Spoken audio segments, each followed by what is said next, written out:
यहां इतनी सारी माताएं बैठी है, सबके मंगलसूत्र की डिजाइन अलग अलग होगी। बोलो री जी जी सही है कि गलत है? सबके हाथ के चूड़े की डिजाइन अलग अलग होगी। बोलते जाओ जरा जल्दी से, सही है कि गलत है? ठीक है। पाँव में जो बिछुड़ी पहनी हो उसकी डिजाइन अलग अलग होगी। पाँव में जो पायल पहनी हो उसकी डिजाइन अलग अलग होगी। सिर पे जो चूनर पहनी हो उसकी डिजाइन अलग अलग होगी। 16 श्रृंगार जो तुमने अपने तन पर, अपने शरीर पर सुहाग की जितनी वस्तुएं धारण करी है, चाहे बिंदी लगाई हो, नथनी पहनी हो, कुंडल पहना हो, मंगलसूत्र पहना हो, सबकी डिजाइन अलग अलग होती है।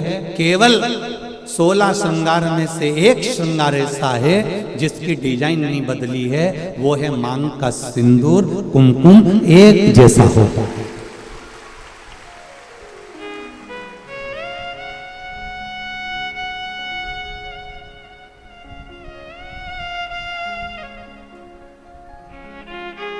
बोलो सही है कि गलत है? मांग का सिंदूर, मांग की कुकू, मांग में लगने वाला कुमकुम, इसकी डिजाइन कितनी बदल गई लोगों की जिंदगी में। मंगलसूत्र की डिजाइन बदल गई, चूड़े की डिजाइन बदल गई, कुंडल की, नथनी की, बेंदा की, सब की डिजाइन बदली, टीकी की भी डिजाइन बदल गई, पर नहीं बदली तो मांग के सिंदूर कंकु की डिजाइन नहीं बदली, क्योंकि इस डिजाइन को तो परमात्मा ने छाप कर भेजा है, तो उसको बदलना भी मुश्किल है, वो नहीं बदल सकता।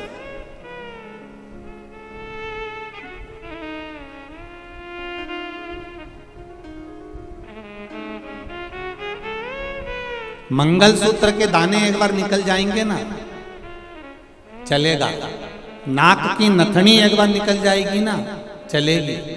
बिछुड़ी जल्दीबाजी में कहीं निकल जाएगी ना, चलेगी। बिंदी कहीं निकल जाएगी ना, चलेगी।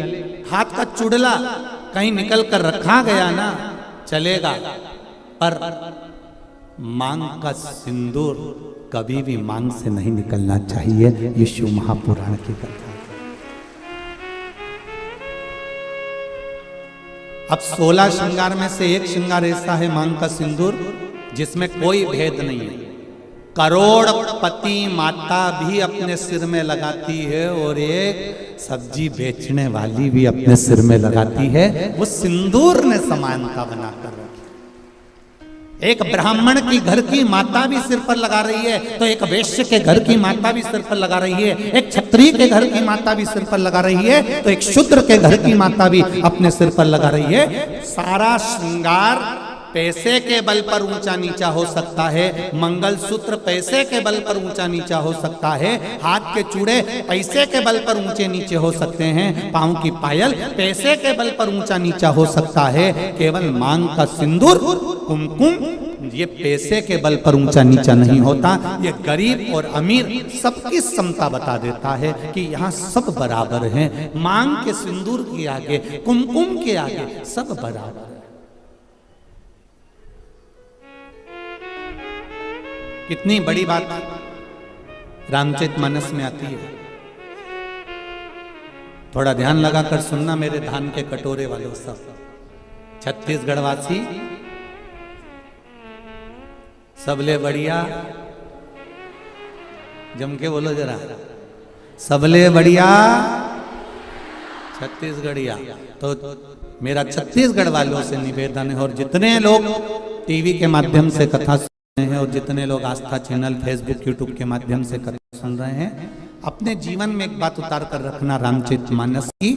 रामचरितमानस में राम जी ने रावण की ओर देखा, लंका की ओर देखा,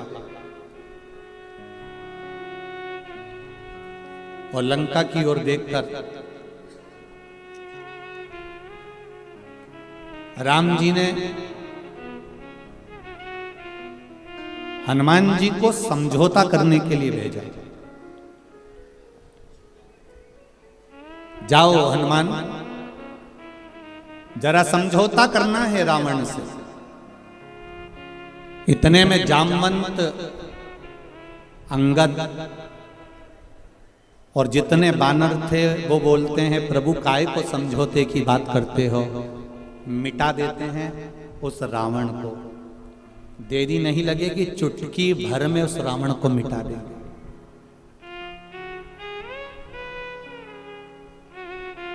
चुटकी भर में रावण को मिटा देंगे। राम जी ने कहा रावण को मिटाना सरल है, पर मंदोदरी के मांग के सिंदूर को मिटाना कठिन है। जरा ध्यान दीजिए, रावण को मिटाना सरल है, पर जो ये मंदोदरी ने मांग में सिंदूर धारण कर कर रखा है, जो मंदोदरी अपनी मांग में सिंदूर धारण कर कर रखी है, जो मंदोदरी अपनी मांग में कुंकू धारण कर कर रखी है, जो मंदोदरी अपनी मांग में कुमकुम रखी हुई है, इसका सौभाग्य इसके सामने है। और इसका जो भजन है, इसका जो आनंद है, इसका जो स्मरण है, वो इतना प्रबल है कि उसको मिटाना कठिन है।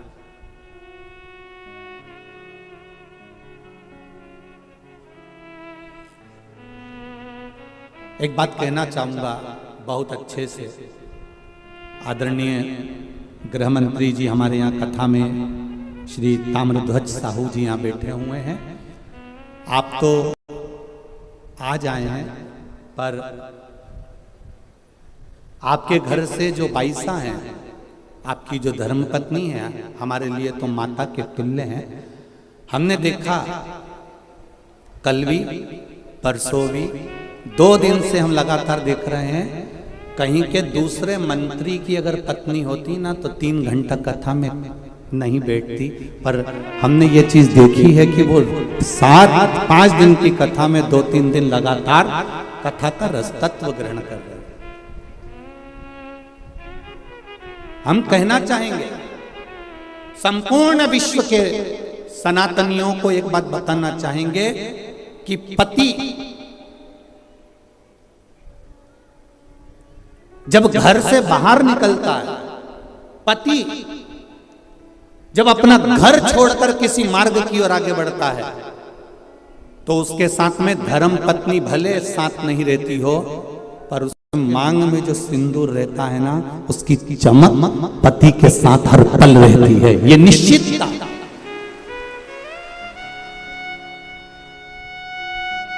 उसकी भक्ति का बल, उसके भजन का बल, उसके स्मरण का बल। अभी अभी आपने तुलसी जी और शालिग्राम की शादी जी करी होगी, बोलो सही है? एकादशी पर अभी तुलसी जी का ब्याह भगवान शालिग्राम जी के साथ लड्डू गोपाल के साथ करा होगा। जरा विचार करना, उस जलंधर को मारने के लिए देवताओं के पसीने छूट गए थे। क्यों? क्योंकि वृंदा के माथे का जो कुमकुम था, वृंदा के माथे का जो सिंदूर था, वो बड़ा प्रबल था, इसलिए जलंधर को मारना कठिन पड़ रहा था।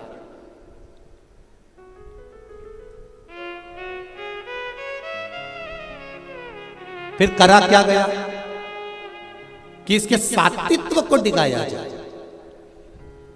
और सात्वित्व को डिगाने के लिए भेजा। जब उसका सात्वित्व डिग गया, सात्वित्व टूट गया, तब जलंधर के प्राणों को हरा गया।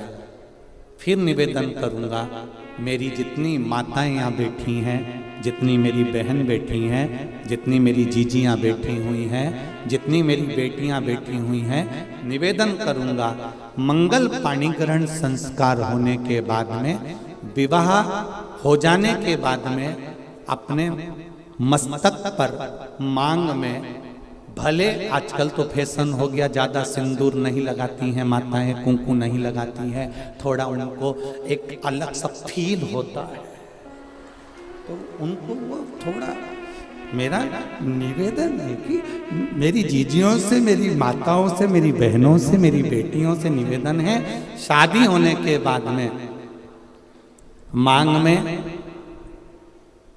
और एक फिर निवेदन करूंगा, वो पेंसिल जैसी नहीं, पेंसिल जैसी नहीं, सिंदूर तुम्हारे पति ने जिस समय तुम मंडप के अंदर बैठी थी और चांदी के सिक्के से, कलदार से, अंगूठी से, डब्बी में से भर भर कर तेरी मांग में भरा था, ऐसा सिंदूर तुम्हारी मांग में भरा होना चाहिए। ऐसा भरा हुआ।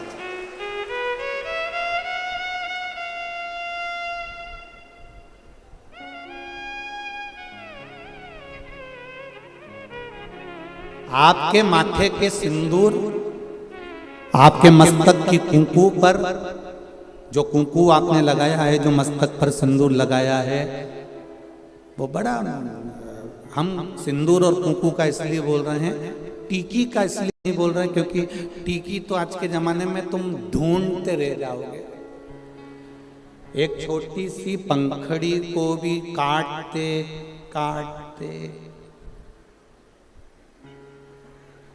जैसे माथा की जूनी रहे,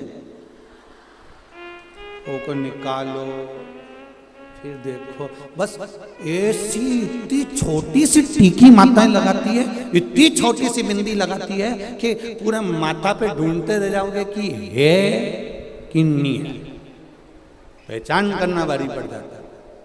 निवेदन है, बिंदी तुम लगा रहे हो, कितनी बड़ी लगा रहे हो हमें उससे मतलब नहीं है, पर मांग में थोड़ा सा सिंदूर, थोड़ी सी कुंकू, थोड़ी सी रोली, जो भी आप लगाते हो वो थोड़ा सा इस मांग में होना चाहिए। अब कई लोग बोल रहे थे कि गुरुजी आप इतना लंबा तिलक लगा के आ जाते हो, कंकु यहाँ तक पोत के आ जाते हो, तो हमने कहा तुम नहीं लगा रहे तो तुम्हारे बत्तल का हम ही लगा ले, उसमें क्या टेंशन ले, उसमें क्या जरूरत।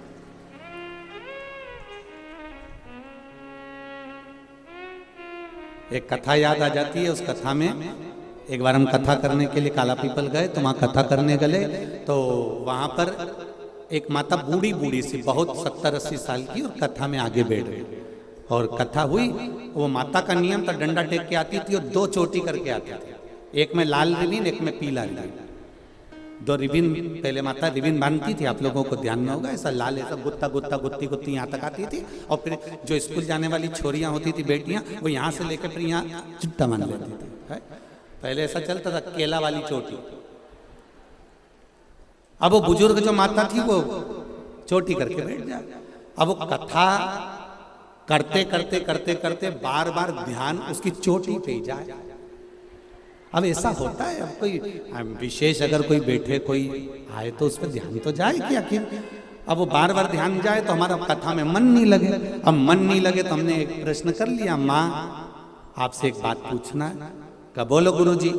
हमने कहा माँ बस इतना सा पूछना है कि सारी माताएं एक चोटी करके आती है, तू 2 चोटी करके क्यों आती है? उसने कहा महाराज जी ये भी कोई पूछने वाली बात है? ये कोई अच्छी बात है तुमने जो पूछा? अभी नहीं बताऊंगी मैं। हमने सोचा डोकरी बहुत तेज है, बहुत तेज। हम कथा कर कर जिनके यहाँ रुके हुए थे अग्रवाल जी के यहाँ पहुंच गए। सुबेरे सुबेरे 6 बजे डोकरी ने आकर, बूढ़ी अम्मा ने आकर वो सटर बजाई। वो सटर बजाई तो हमने आशीष से कहा जरा दरवाजा खोलो। दरवाजा खोला तो डोकरी डंडा लेके खड़ी थी। कहाँ है महाराज? आशीष तो दरवाजा ही नहीं खोला, वापिस आ गया। गुरुजी वो बुढ़िया आई है डंडा लेके। हमने कहा दरवाजा तो खोल, आने दे। अब बुढ़िया आके बोली, कुर्सी पे बैठ गई, महाराज देखो ये पीली वाली जो चोटी है ना, ये तो मेरी है। अब हमने कह दिया तो ये नीली वाली पड़ोसी की है। इतने में बोली अरे सुन तो सही महाराज, ये पीली वाली मेरी है। अच्छा वो मुस्कुराई भी ऐसी, उसका आधे 2 दांत आगे के नहीं थे, बाकी के सब थे। अब वो बोली कि ये जो पीली वाली है ना ये हमारी है। हमने कहा ठीक। फिर ये गुरुजी पहले मेरे पति की भी चोटी थी, उसने कटा ली, मैंने एक बढ़ा ली।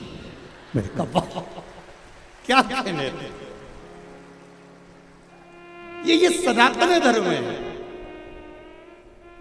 ये भारत की भूमि की सभ्यता और संस्कृति का आनंद